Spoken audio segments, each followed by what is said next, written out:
കടയിൽ പോയി സാധനങ്ങൾ വാങ്ങുമ്പോൾ പാക്കറ്റിൽ എന്തൊക്കെയാണ് നിങ്ങൾ ശ്രദ്ധിക്കാറുള്ളത്? ചിലർ അതിൽ അടങ്ങിയിരിക്കുന്ന ചേരുവകൾ നോക്കും, ചിലർ കലോറി നോക്കും, മറ്റു ചിലർ പ്രോട്ടീന്റെ അളവായിരിക്കും തിരഞ്ഞു പിടിച്ചു നോക്കുക.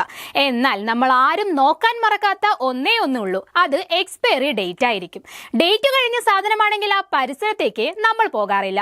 ആഹാര സാധനങ്ങൾ എക്സ്പയറി ഡേറ്റ് കഴിഞ്ഞാൽ പൊതുവെ കഴിക്കാൻ കൊള്ളാതാകും, അല്ലെങ്കിൽ വിഷാംശം അതിൽ വരാൻ തുടങ്ങുമെന്നാണ് പറയാറുള്ളത്.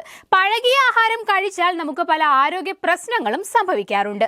കടകളിൽ വിൽക്കുന്ന എല്ലാ ഭക്ഷ്യവസ്തുക്കൾക്കും എക്സ്പയറി ഡേറ്റ് ഉണ്ടെന്നത് മിക്കവർക്കും അറിയാത്ത കാര്യമാണ്. അരിയിൽ പോലും അതുണ്ട്, പക്ഷെ ആരും അത് നോക്കാറില്ല എന്നതാണ് സത്യം. എക്സ്പയറി ഡേറ്റ്, ഭക്ഷ്യവസ്തുക്കളിൽ അടങ്ങിയിട്ടുള്ള ഘടകങ്ങൾ എന്നിവ പാക്കറ്റിന് മുകളിൽ വ്യക്തമായി രേഖപ്പെടുത്തിയിരിക്കണം. അല്ലാത്തവ വിറ്റാൽ കുറ്റമാണ്. അങ്ങനെയുള്ളവ ശ്രദ്ധയിൽപ്പെട്ടാൽ ഉപഭോക്താക്കൾക്ക് തെളിവ് സഹിതം അധികൃതരെ സമീപിക്കാവുന്നതാണ്.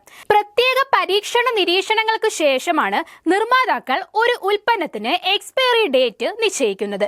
എന്നാൽ ചില ഉൽപ്പന്നങ്ങൾ കാലഹരണപ്പെടുന്ന തീയതിക്ക് ശേഷവും പെട്ടെന്ന് ദോഷകരമായി മാറില്ലെന്നാണ് വിദഗ്ധർ പറയുന്നത്.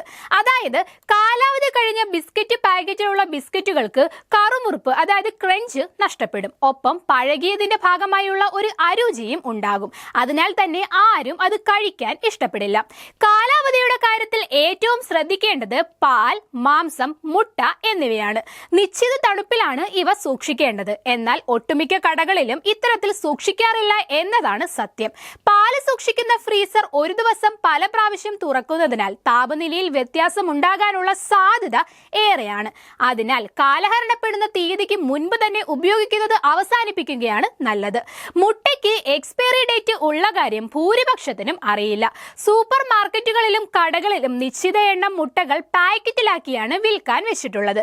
ഈ പാക്കറ്റിന് മുകളിൽ എക്സ്പയറി ഡേറ്റ് രേഖപ്പെടുത്തിയിട്ടുണ്ടാകും. പാക്കറ്റിൽ അല്ലാത്ത മുട്ട വാങ്ങുമ്പോഴാണ് പണി ഏറെ കിട്ടുന്നത്. 4 ആഴ്ച വരെ മാത്രമാണ് മുട്ട ഫ്രിഡ്ജിനുള്ളിൽ പോലും കേടാകാതിരിക്കുന്നത് എന്ന് പ്രത്യേകം ഓർക്കണം. നനവോടെയാണ് സൂക്ഷിക്കുന്നതെങ്കിൽ കാലാവധി വീണ്ടും കുറയും. കാലാവധി കഴിയുന്നതോടെ മുട്ടയിലും പാലിലും മാംസത്തിലുമൊക്കെ അതിവേഗം ബാക്ടീരിയകൾ പെറ്റുപെരുകുകയും ഇത് കഴിക്കുന്നവരെ മാരക രോഗങ്ങളിലേക്ക് നയിക്കുകയും ചെയ്യും.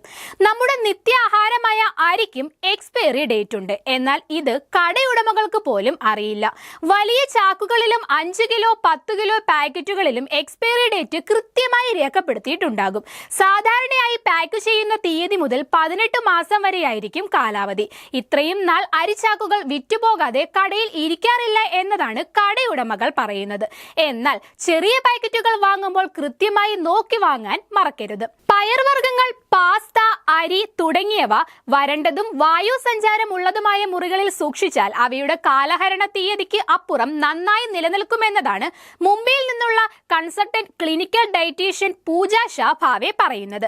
ഇന്ത്യൻ ഉപഭോക്താക്കളിൽ പലരും ഗോതമ്പ് പൊടി, ശുദ്ധീകരിച്ച മാവ്, സൂചി ഗോതമ്പ് തുടങ്ങിയവ കാലാവധിക്ക് ശേഷവും ഉപയോഗിക്കാറുണ്ടെന്ന് അവർ പറയുന്നു. കറി മസാല പോലുള്ളവ ഫ്രിഡ്ജിൽ സൂക്ഷിച്ചാൽ കാലാവധിക്ക് ശേഷവും പ്രശ്നമില്ലാതെ നിലനിൽക്കുമെന്നാണ് അവർ പറയുന്നത്. ഫ്രിഡ്ജിൽ വെച്ചാൽ എല്ലാം ഓക്കെ ആയി എന്നാണ് ഭൂരിപക്ഷവും വിശ്വസിക്കുന്നത്. എന്നാൽ ഇത് തെറ്റാണെന്നാണ് ഡൽഹിയിലെ CK ബിർള ആശുപത്രിയിലെ ക്ലിനിക്കൽ ന്യൂട്രീഷ്യനായ ദീപാലി ശർമ്മ പറയുന്നത്. ഫ്രിഡ്ജിനുള്ളിലെ താപനില ശരിയായ രീതിയിലാണെന്ന് ഉറപ്പാക്കുകയാണ് ആദ്യം ചെയ്യേണ്ടത്. 5 ഡിഗ്രി സെൽഷ്യസിൽ താഴെയാണെങ്കിൽ പ്രശ്നമില്ല. പാക്കറ്റുകൾ അടച്ചു സൂക്ഷിക്കാനും ഇടയ്ക്കിടെ ഫ്രിഡ്ജ് തുറക്കുന്നതും ഒഴിവാക്കണമെന്നും ദീപാലി പറയുന്നു.